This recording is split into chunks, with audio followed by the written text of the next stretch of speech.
Hello students, my name is Divyanshu Dubey और मैं आप सभी का स्वागत करता हूं यांत्रिक एकेडमी यूट्यूब चैनल पर। जैसा कि हम लोग डिस्कस कर रहे थे कॉम्प्लेक्स नंबर और मैंने आपको एक्सरसाइज 5.1 डिस्कस करके बताए थे, हमने सारे क्वेश्चन सॉल्व किए थे आपस में। ठीक है, तो आज मैं आपके सामने एक नया टॉपिक लेकर आया हूं। क्या? आर्गन्ड प्लेन। ठीक है, आर्गन्ड प्लेन या पोलर रिप्रेजेंटेशन। ठीक है, आर्गन्ड प्लेन या polar representation of complex number कैसे होता है, बड़ा ध्यान से देखेंगे। देखो इजी है, ये जो मैंने लिया एक्स और वाई एक्सिस, इसे आप पहले से भी जानते हो एक्स वाई प्लेन नाम दिया जाता है। एक्स एक्सिस और वाई एक्सिस इसे क्या बोलते हैं? एक्स वाई प्लेन या कार्टेशियन प्लेन के नाम से भी जानते हैं, कार्तीय तल। ठीक है, या इसे आप आर्गन्ड प्लेन के नाम से भी जानते हो। क्लियर हो रहा है ये बात? ठीक है, आर्गन्ड प्लेन बोलते हैं, कार्टेशियन प्लेन बोलते हैं या एक्स वाई प्लेन बोलते हैं। अब आप बोलोगे कार्टेशियन प्लेन और एक्स वाई प्लेन तक तो सुने थे, ये आर्गन्ड प्लेन इसको कब से बोलने लगे? तो बेटा आर्गन्ड प्लेन ये कब बन जाता है एक्स वाई प्लेन, इसके ऊपर अभी डिस्कस करता हूं। आर्गन्ड प्लेन क्या होता है? इसी एक्स वाई प्लेन या कार्टेशियन प्लेन को आर्गन्ड प्लेन बोलते हैं। कब?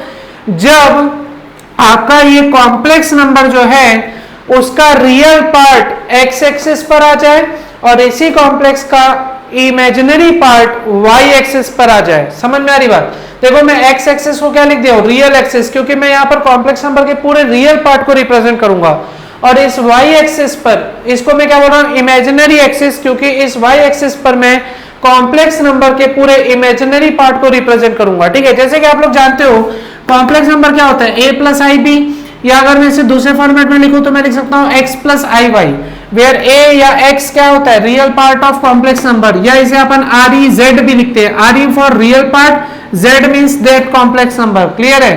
और b क्या है? b equal to y, y को अपन बोलते हैं imaginary part of complex number, इसे अपन आई एम जेड भी लिखते हैं, imaginary part of complex number. Clear हो रहा है ये चीज? ठीक है, तो x जो है x एक्सिस पर रियल पार्ट लिया इसलिए इसे रियल एक्सिस बोला, y एक्सिस यहाँ पे इमेजिनरी पार्ट लिया इसे इमेजिनरी एक्सिस बोला।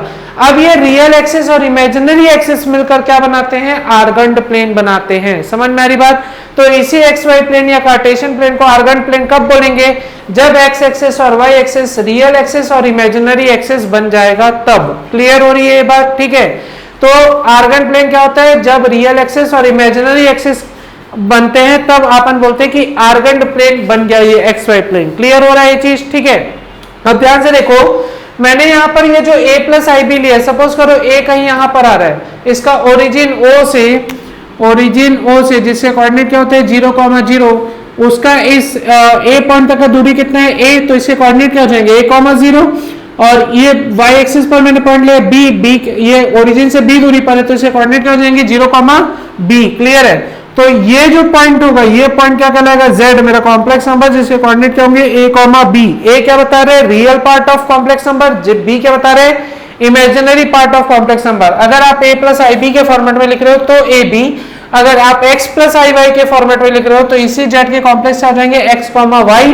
ये कोऑर्डिनेट क्या बन जाएगा? x, 0, और ये क्या बन जाएगा आपका? 0, y। क्लियर हो रहा है ये बात? ठीक है, तो आपके ऊपर है, आप ए बी लेके चलना चाहते हो कि एक्स वाई लेके चलना चाहते हो। ठीक है, एक्स वाई लोगे तो आसान हो जाएगा, एक्स एक्सिस आप रियल एक्सिस को बना दोगे, वाई एक्सिस आप इमेजिनरी एक्सिस को बना दोगे। क्लियर हो रहा है चीज? ठीक है, तो आई होप आपको इतना चीज तो समझ में आ गया होगा, इसे आप नोट कर लेना। लेकिन उससे पहले एक चीज और समझिए, देखो z क्या है? a plus i b. ठीक है, कॉम्प्लेक्स नंबर, और इसका कॉन्जुगेट ऑफ z क्या पढ़े अपन? कॉन्जुगेट ऑफ z क्या पढ़े? उसको शो करते हैं z बार से और ये बन जाते हैं a माइनस आई बी। आपको बताया हूं कि नहीं बताया हूं? a minus i b conjugate of z, z bar की वैल्यू बन जाती है a minus i b, imaginary part का साइन क्या हो जाता है? चेंज हो जाता है। याद आ रहा है? तो ये मैंने आपको होता है। अब देखो a माइनस आई बी, तो a तो बेटा यहीं पर है, यही वाला पॉइंट a है मेरा, लेकिन ये क्या आ रहा है? Minus B. माइनस बी मतलब बेटा कहां पे हो जाएगा? ये 0 b है तो यहां कहीं नेगेटिव साइड में क्या आ जाएगा मेरा? 0, माइनस बी, मतलब इस पॉइंट के कोऑर्डिनेट यहां कहीं पर आ जाएंगे। ठीक है, ये पॉइंट मेरा क्या बन जाएगा? ये पॉइंट मेरा बन जाएगा 0, a, माइनस बी। क्या बन जाएगा? a, minus b. ठीक है, और that is a, minus b will become mirror image of a, b। Clear हो रहा है? ये a, माइनस बी जो है वो मिरर इमेज है किसका? इस कॉम्प्लेक्स नंबर ZAB का। मतलब मैं बोल सकता हूं conjugate of Z is a mirror image of complex number Z। Clear हो रहा है ये चीज? क्या बोला, conjugate of Z is a mirror image of complex number Z. Clear हो रहा है? और उसके कोऑर्डिनेट आपको यहाँ पे दिख रहे हैं, a माइनस बी इसका मिरर इमेज है ना, समझ रहे हो कि नहीं समझ रहे हो बात? ठीक है, तो पहले आप इसे नोट कर लीजिए वीडियो पॉज करके, मैं जो आपको मिरर इमेज बोला मैं यहाँ लिख के दिखा देता हूँ, आप पहले इसे नोट कर लेंगे। ठीक है, तो आप लोग इसे नोट कर लेंगे, तो चलिए मैं मिरर इमेज वाला जो चीज बोल रहा हूँ उसे लिख के दिखा देता हूँ, आप लोग इसे नोट कर लेना। अब देखो मैं क्या लिख रहा हूँ, मिरर इमेज वाली पार्ट लिख रहा हूँ। ठीक है, मिरर इमेज वाली बात कर रहा हूँ मैं, यहाँ पर लिख रहा हूँ conjugate of z, conjugate of z will be mirror image of complex number z, of complex number z। Clear है? या इसे मैं दूसरे पार्ट से भी लिख सकता हूं, क्या लिख सकता हूं, ध्यान से देखो, a comma minus b is mirror image of a comma b। Clear हो रहा है चीज? ये a माइनस बी जो है वो इसका क्या है, मिरर इमेज है। क्लियर हो रहा है? ये बात समझ गए? आई होप आपको इतना चीज समझ में आ गया होगा। ठीक है, और ध्यान से देखो, आप चाहो तो इसे एक ट्राइंगल के फॉर्मेट में भी बना सकते हो, अगर आप बनाना चाहो तो इसे अलग पेन से, जैसे मैं यहाँ पर एक ब्लू पेन से बना देता हूँ, यहाँ पर एक ट्राइंगल फॉर्मेट कर देता हूँ। ठीक है, ध्यान से देखो मैं क्या करूंगा, मैं यहाँ पर ऐसा कर सकता हूँ, ये क्लियर हो रहा है क्या? ये इसका क्या बन गया, मिरर इमेज बन गया। ठीक है, ऐसा समझ रहे हैं बात? ठीक है, ये इसका क्या बन गया है, मिरर इमेज बन गया है। क्लियर हो रहा है ये चीज? समझ गए? आई होप आपको समझ में आ गया होगा मिरर इमेज कैसे बना। कॉन्जुगेट जो होता है, कॉन्जुगेट में क्या होता है, नेगेटिव या इमेजिनरी पार्ट के साइन को अपन क्या बदलते हैं, इमेजिनरी पार्ट के को साइन को क्या कर देते हैं, चेंज कर देते हैं। जैसे a प्लस आई बी था तो इमेजिनरी पार्ट का साइन अभी प्लस था, तो कॉन्जुगेट में क्या हो जाएगा, a minus i b, imaginary part का साइन क्या हो जाएगा, नेगेटिव हो जाएगा। ठीक है, और अगर नेगेटिव है तो पॉजिटिव बन जाएगा, साइन चेंज होता है इमेजिनरी पार्ट का। तो यहाँ पर a प्लस बी था तो इसका मिरर इमेज क्या बन जाएगा, a माइनस बी। क्लियर हो रहा है ये चीज? ठीक है, आई होप आपको इतनी चीज समझ में आ गई होगी। जल्दी से बेटा इसे नोट कर लो। चलिए बच्चों अब देखते हैं polar representation of complex number. क्या देख रहे हैं, polar representation of complex number. ठीक है, देखो मैं क्या बोला, कॉम्प्लेक्स नंबर आपका क्या होता है, कॉम्प्लेक्स नंबर होता है आपका z इक्वल टू क्या होता है, a प्लस आई बी अभी फिलहाल के लिए। ठीक है, और मैंने उसको यहाँ पर एक आर्गंड प्लेन में क्या करके रखा है, प्लॉट करके रखा है a प्लस आई बी को। ठीक है, ये a,0 a, ये 0,b b। ठीक है, तो a,b ये क्या बन गया, आर्गंड प्लेन में मेरा बन गया पोलर रिप्रेजेंटेशन। ठीक है, z equal to a plus i b complex number होता है, उसे मैंने आर्गंड प्लेन में क्या किया है, रिप्रेजेंट किया। अब मेरे को इसका पोलर रिप्रेजेंटेशन चाहिए। देखो पोलर रिप्रेजेंटेशन होता क्या है, पोलर रिप्रेजेंटेशन मतलब मैं किसी एंगल और किसी डिस्टेंस के रिस्पेक्ट में बात करूंगा, एंगल और डिस्टेंस दो चीजों के ऊपर बात करूंगा। ठीक है, ध्यान से देखो मैं यहाँ पे क्या करने वाला हूँ, सबसे पहली चीज मैं O से लेकर Z तक का, O से लेकर Z तक का क्या निकालूंगा, डिस्टेंस निकालूंगा। क्लियर है? O के ओरिजिन, O के कोऑर्डिनेट्स क्या है, ओरिजिन है तो 0,0 और Z के कोऑर्डिनेट्स क्या है, a, b। ठीक है, चलिए मैं सबका नेमिंग कर देता हूँ थोड़ा सा ताकि आसानी हो जाए चीजें। O का नाम तो O है। ठीक है, इसका नाम दे देते हैं A पॉइंट। ठीक है, इस पॉइंट का नाम क्या है, A के कोऑर्डिनेट क्या है, a,0। ठीक है, और ये जो Z था कॉम्प्लेक्स नंबर, चलो इसको मैं नाम दे दे रहा हूँ, Z ही नाम दे देते हैं। चलो Z नाम है इसका, कॉम्प्लेक्स नंबर है ZOAZ, और इसको नाम दे देते हैं अपन B। ठीक है, इस पॉइंट का नाम क्या है, B। इस पॉइंट का नाम B है जिसके कोऑर्डिनेट है 0,b। क्लियर हो रहा है ये बात? ठीक है, अब ध्यान से देखो, मेरे को चाहिए डिस्टेंस OZ है ना, तो मैं पहली बात जानता हूं formula, distance between any two points क्या होता है, फॉर्मूला में जानता हूं x2 माइनस x1 का whole square plus y2 minus y1 का होल स्क्वायर, यही होता है फॉर्मूला। ठीक है, तो मैं यहां पर लिख दे रहा हूं डिस्टेंस बिटवीन OZ, किसके डिस्टेंस निकाल रहा हूं, डिस्टेंस बिटवीन OZ। ठीक है, और इस डिस्टेंस को मैं दे रहा हूं, चलो R नाम दे रहा हूं, ये पूरे डिस्टेंस का नाम क्या है, R है। क्लियर? OZ इक्वल टू कितना है, R है। ठीक है, तो R नाम दे दिया। आर का फॉर्मूला क्या हो जाएगा, x2 माइनस x1 का होल स्क्वायर, तो मान लीजिए a माइनस 0 का होल स्क्वायर, ठीक है, प्लस b माइनस 0 का होल स्क्वायर। तो बेटा r की वैल्यू क्या आ गई, r की वैल्यू आ गई root over a square plus b square. Clear हो रहा है कि नहीं हो रहा है, r की वैल्यू क्या आ गई, root over a square plus b square. Clear हो गया, इतना चीज समझ में आया क्या, a square plus b square आया, r का वैल्यू, ठीक है। ये डिस्टेंस मुझे फाइंड आउट हो गया कि डिस्टेंस r की वैल्यू कितनी होगी, a square plus b square. बेटा जल्दी से इसे नोट कर लेना वीडियो पॉज करके। और एक चीज देखो बेटा, ये r की वैल्यू क्या आ रही है, r की वैल्यू आ रही है root over a square plus b square. This is nothing but your modulus of z। Clear हो रहा है ये बात, ये किसकी वैल्यू है, मॉडुलस ऑफ z का वैल्यू भी तो यही आता था ना, under root a square plus b square. मतलब OZ का जो डिस्टेंस है r, वो किसके इक्वल आ रहा है, मॉडुलस ऑफ z के इक्वल आ रहा है, ठीक है। एक चीज और ध्यान से देखो, यहां पर सपोज करो कोई एंगल बन रहा है मेरा कितना, थीटा।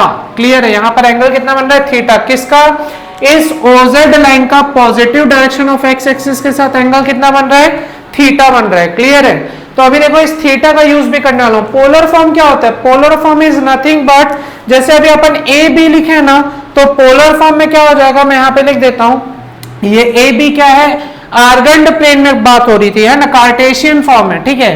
मैं यहां पे लिख देता हूं कार्टेशियन फॉर्म, कार्टेशियन फॉर्म, ठीक है, या आर्गेंड फॉर्म बोल देते क्योंकि आर्गेंड प्लेन भी था। आर्गेंड फॉर्म की बात क्या थी, a कॉमा बी के रिस्पेक्ट में रहता है z, ठीक है। या अपन बोल सकते हैं कि z इक्वल टू क्या हो जाएगा, a प्लस आई बी हो जाएगा, ठीक है। Cartesian form Argand form a comma b होता है, या अपन बोल सकते हैं z इक्वल टू क्या होता है, a प्लस आई बी के फॉर्मेट में रहता है, ठीक है। अब मैं किसकी बात कर रहा हूं, अब मैं बात कर रहा हूं पोलर फॉर्म की। किसकी बात कर रहा हूं, पोलर फॉर्म की। पोलर फॉर्म होता है बेटा r और थीटा के फॉर्मेट में। किसके फॉर्मेट में होता है, r और थीटा के फॉर्मेट में। याद रखना पोलर फॉर्म होता है r और थीटा के फॉर्मेट में। r क्या है, ये डिस्टेंस, और थीटा क्या है, positive direction of x axis के साथ बना एंगल डिस्टेंस का, ठीक है, r और थीटा के फॉर्मेट में। तो मैं अभी z को किसके फॉर्मेट में लाने वाला हूं, r और थीटा के फॉर्मेट में। मेरा जो कॉम्प्लेक्स नंबर है z, जो अभी a प्लस आई बी के फॉर्मेट में है, अब वो किसके फॉर्मेट में आने वाला है, पोलर फॉर्म के रिस्पेक्ट में आने वाला है,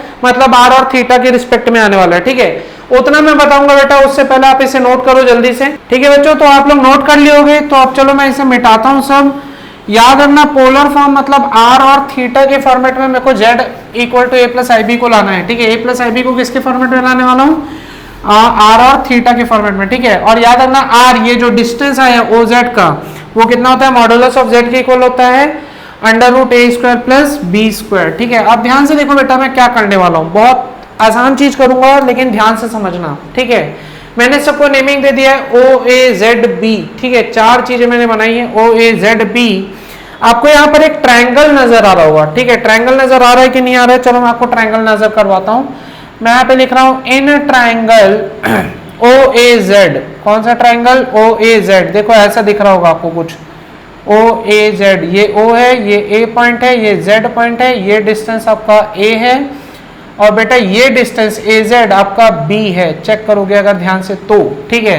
AZ किसके इक्वल है, इसके इक्वल है ना। मैं यहाँ पे लिख देता हूँ AZ इक्वल है OB इक्वल है B, और आप बोल सकते हो BZ इक्वल है OA इक्वल है A, ठीक है। समझ में आ रही बात, है ना।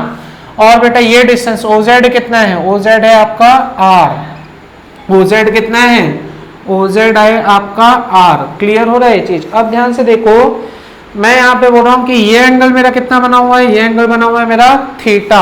समझ में आ रही बात। अब ध्यान से देखो मैं क्या करने वाला हूँ, मैं यहाँ पे लगाऊंगा एक बार साइन थीटा। तो साइन थीटा की फॉर्मूला क्या होता है, साइन थीटा मेरा होता है परपेंडिकुलर अपॉन हाइपोटेनस, मतलब AZ अपॉन OZ। क्लियर है। तो साइन थीटा की बात कितनी हो जाएगी, साइन थीटा हो जाएगा AZ मतलब B बाई R। क्लियर है। तो B का वैल्यू क्या आ गया बेटा, B का वैल्यू आ गया R साइन थीटा। नहीं समझ में आया क्या, B का वैल्यू कितना आ गया, R साइन थीटा, ठीक है। और मैं यहां पर लगाऊंगा बेटा कॉस थीटा। कॉस थीटा क्या होता है, बेस अपॉन हाइपोटेनस, मतलब OA अपॉन OZ। तो कॉस थीटा की वैल्यू क्या होगी, OA कितना है, OA A, और OZ कितना है R। तो A का वैल्यू क्या हो जाएगा मेरे पास, R कॉस थीटा। क्लियर हो रहा है। A का वैल्यू कितना आया बेटा, R cos थीटा। B का वैल्यू क्या आया, R sin थीटा। क्लियर है। यहाँ पर b का वैल्यू और a का वैल्यू मैं निकाल चुका हूँ। बात समझ में आ रहा है कि नहीं आ रहा है? b का वैल्यू मेरे को क्या दिख रहा है? b का वैल्यू मेरे को दिख रहा है r sin थीटा, और a का वैल्यू मेरे को क्या दिख रहा है? a का वैल्यू मेरे को दिख रहा है r cos थीटा। समझ में आ रहा है कि नहीं आ रहा है? क्लियर हुआ ये चीज? समझ गए? आई होप आपको ये चीज समझ में आ गई होगी। क्लियर हो रहा है ये बात? ठीक है। और ध्यान से देखो, यही आप फिजिक्स में रिजॉल्व करना भी सीखते हो। फिजिक्स में कैसे देखते हो? ये लाइन और ये लाइन को रिजॉल्व करते हो ना, ऐसा कोई फोर्स जा रहा होता है। ध्यान दो आप लोग, यहाँ पर मैं इसे फिजिक्स की भाषा में बना रहा हूँ, तो आप लोग फिजिक्स में ऐसा कुछ देखे हो। क्लियर है? ये और ये, ठीक है। तो यहाँ पर अभी जैसे ये OZ है, R जा रहा है, यहाँ पर मान लो F है, तो आप इसे रिजॉल्व करते हो, यहाँ पर एंगल थीटा बना है, तो ये क्या हो जाता है? F cos थीटा बन जाता है। ये क्या बन जाता है? F sin थीटा बन जाता है। इसी को रिजॉल्व करना बोलते हैं। तो अभी आप देख रहे हो कैसे F cos theta F sin theta है। यहाँ पे देखो ट्राइंगल लगाया हूँ, तो B की वैल्यू क्या है? R sin theta. ये B का वैल्यू क्या आ रहा है? R sin theta. वही यहाँ पर क्या दिख रहा है? F sin theta. और A का वैल्यू क्या दिख रहा है? R cos theta. ये A का वैल्यू क्या दिख रहा है? R cos theta. वही यहाँ पर क्या बन रहा है? F cos theta. अगर यहाँ R रहेगा तो देखो, मान लो अगर यहाँ पर मैं रख दूं R, ठीक है, ब्लू पेन से बना देता हूँ ताकि आपको समझ में आए। मान लो यहाँ पे R है, तो ये क्या बन जा रहा है? R sin theta. ये क्या बन जा रहा है? R cos theta. नहीं समझ में आ रहा है क्या? क्लियर है ये चीज? ठीक है। तो यही रिजॉल्व करना होता है, आप इसे ही रिजॉल्व करना सीखो फिजिक्स में, और यही चीज लग रही है मैथ्स में भी। ठीक है। तो B का वैल्यू बेटा, ये B का वैल्यू OB का या AZ का वैल्यू, AZ या OB या B का वैल्यू कितना है? R sin थीटा आया। BZ या OA या A का वैल्यू क्या आया? R cos थीटा आया। ठीक है। तो मेरा कॉम्प्लेक्स नंबर अब क्या बन जाएगा बेटा? चलो ध्यान से देखो, कॉम्प्लेक्स नंबर अब मेरा क्या बन जाएगा? ध्यान से देखना, कॉम्प्लेक्स नंबर Z मेरा क्या बन जाएगा? A की जगह कितना रखूंगा? A की जगह रखूंगा R cos theta, plus B की जगह क्या रखूंगा? R sin theta. तो ये बन गया I R sin theta. That is my polar form of complex number, R cos theta plus I R sin theta. Clear हो रहा है? ये चीज समझ में आया मैंने कैसे बनाया? ठीक है। तो देखो मेरा पोलर फॉर्म आ गया। Z इक्वल टू क्या लिखा हूं? A plus i b. तो A की जगह क्या लिख सकता हूं? R cos थीटा, और B की जगह क्या लिख सकता हूं? R sin theta, where R is the distance from complex number from the origin. ठीक है। और थीटा क्या है? Theta is the angle between the distance and positive direction of x axis. Clear हो रहा है ये चीज? आई होप आपको ये चीज समझ में आ गई होगी कि पोलर फॉर्म कैसे आया, polar form of complex number कैसे आया? R cos theta plus I R sin theta. याद रखना बेटा, एक चीज बता रहा हूं, कभी भी यहां पर इमेजिनरी नंबर के साथ cos नहीं आता। इमेजिनरी पार्ट के साथ हमेशा साइन आएगा और रियल पार्ट के साथ हमेशा कॉस आएगा। याद रखना, क्योंकि जब आप इंजीनियरिंग करने जाओगे या मेडिकल में जाओगे, मेडिकल लाइन में या इंजीनियरिंग में, तो आपको कॉम्प्लेक्स नंबर का यूज होगा। तो वहां पर याद रखेंगे आप, कभी भी यहां पर रियल पार्ट के साथ साइन थीटा नहीं आएगा, कॉस थीटा ही रहेगा, और इमेजिनरी पार्ट के साथ हमेशा साइन थीटा रहेगा, कभी भी कॉस थीटा नहीं आएगा। अगर मान लीजिए किसी क्वेश्चन में ऐसा लिखा है R sin theta plus I R cos theta, तो आप कॉस को साइन में बदल दीजिए, साइन को कॉस में बदल दीजिए। आप फॉर्मूला जानते हैं, sine 90 minus theta cos theta होता है और cos 90 minus theta sine theta होता है। तो आप क्या करना, कुछ आइडेंटिटी लगा के साइन को कॉस में या कॉस को साइन में बदल देना। लेकिन याद रखना, रियल पार्ट के साथ हमेशा कॉस रहेगा, इमेजिनरी पार्ट के साथ हमेशा साइन रहेगा। क्लियर हुआ ये चीज? ठीक है। आई होप आपको इतना चीज समझ में आ गया होगा। ये रिजॉल्व करना भी समझ में आ गया होगा, फिजिक्स का पार्ट है जो मैथ्स में अप्लाई हो रहा है। ठीक है। और आपको ये चीजें भी समझ में आ गई। इसे वीडियो पॉज करके बेटा नोट कर लेना। आप लोग वीडियो पॉज कर दीजिए, पूरी चीजें नोट कर लीजिए। ठीक है। मैं एक चीज और समझा रहा हूँ, थोड़ा सा रफ करके ध्यान से देखो। अब मैं यहाँ पे समझा रहा हूँ एक और चीज। मैंने बोला पोलर फॉर्म मेरे पास आ गया है। ठीक है। पोलर फॉर्म मेरे पास आ गया है। आप लोग वीडियो पॉज करके नोट कर लिए होंगे। ठीक है। ध्यान से देखो, मेरे पास पोलर फॉर्म आ गया है। ठीक है। तो मैं यहाँ पे फिर से लिख देता हूँ, अगर ये विजिबल नहीं है तो Z इक्वल टू मैं लिख दे रहा हूँ R cos theta plus I R sin theta. That is my polar form, polar form of complex number. Clear है। और इसके कोऑर्डिनेट अब क्या बन जाएंगे बेटा? Z के कोऑर्डिनेट अब बन जाएंगे R कॉमा थीटा। क्या बन जाएंगे? R comma theta. R comma theta is a polar coordinates. ठीक है। मैं यहाँ पे लिख देता हूँ, Z लिखा A comma B equal to लिखा Z R comma theta. That is my Argand coordinates, क्योंकि आर्गंड प्लेन में था ये सब, तो इसको क्या बोलते हैं? आर्गंड कोऑर्डिनेट्स। और इसको बोलते हैं बेटा पोलर कोऑर्डिनेट्स, क्योंकि ये पोलर फॉर्मेट में थे। ठीक है। तो पोलर कोऑर्डिनेट्स बोलते हैं इसको। क्या बोलते हैं, r कॉमा थीटा को पोलर कोऑर्डिनेट्स। क्लियर हो रहा है ये चीज, ठीक है। इसे भी बेटा वीडियो पॉज करके नोट कर लेना, ठीक है। चलिए मैं एक और चीज समझा रहा हूं यहाँ पर रफ करके, ध्यान से देखो, इसे वीडियो पॉज करके नोट कर लेंगे। मैं एक और चीज समझा रहा हूं यहीं पर, ध्यान से देखिए मैं क्या समझाने वाला हूं। एक रेक्टेंगल बनाऊंगा, रेक्टेंगल नहीं, इस हाँ रेक्टेंगल ही बोल दो। तो यहाँ पर मैं यही ये रेक्टेंगल को यहाँ पे फिर से बना रहा हूँ बड़े पोर्शन में, ठीक है, ऐसा, ताकि सबको समझ में आए। ये वैल्यू है मेरी r, ये है मेरा o, ये है मेरा b, ये z और ये a, ठीक है। और इसकी वैल्यू बेटा a b सॉरी, तो ये भी कितना था, a था, ये कितना था b, तो ये भी कितना होगा b। क्लियर हो रहा है, ठीक। और ध्यान से देखो a की वैल्यू कितनी आई थी, a की वैल्यू आई थी r cos थीटा। अगर ये r cos थीटा है तो ये भी कितना होगा r cos थीटा। समझ में आ रही है बात, क्लियर हो रहा है।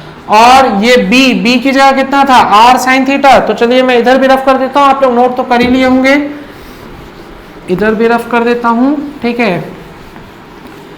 ध्यान से देखो यहां पर क्या लिख रहा हूं, ये b की जगह कितना था r sin थीटा, ठीक है। तो ये भी कितना हो जाएगा मेरे पास r sin थीटा। क्लियर हो रहा है ये चीज, समझ गए। तो यही छोटे से रेक्टेंगल को मैंने यहाँ बड़ा करके बनाया है, a equal to r cos theta, तो ये भी r cos थीटा हो जाएगा, ये b equal to r sin theta, तो ये भी आपका b equal to r sin theta हो जाएगा। क्लियर हो रहा है ये चीज। आई होप आपको ये पूरी चीजें समझ में आ गई होंगी कि polar representation of complex number कैसे होता है। क्लियर है, तो बेटा जल्दी से इसे नोट कर लो, फिर मैं आगे आपको कुछ समझाता हूँ, ठीक है बच्चों। तो देखिए अभी तक मैंने जो आपको समझाया, क्या बताया, z equal to a plus i b आपका आर्गेंट फॉर्म है, जहां a रियल एक्सिस रहेगा और b इमेजिनरी एक्सिस पर आएगा, मतलब real part of z, imaginary part of z। और इसी a प्लस आई बी को अपन लिख सकते हैं r cos theta plus I R sin theta, जिसको अपन बोलते हैं पोलर फॉर्म, जहां r क्या होता है मॉडुलस ऑफ z, जिसका वैल्यू होती है under root a square plus b square. और थीटा क्या होता है बेटा, ये मैं आपको नहीं बताया था, इसे अभी बता दे रहा हूँ। थीटा होता है आपका एम्पलीट्यूड और आर्ग्यूमेंट ऑफ z।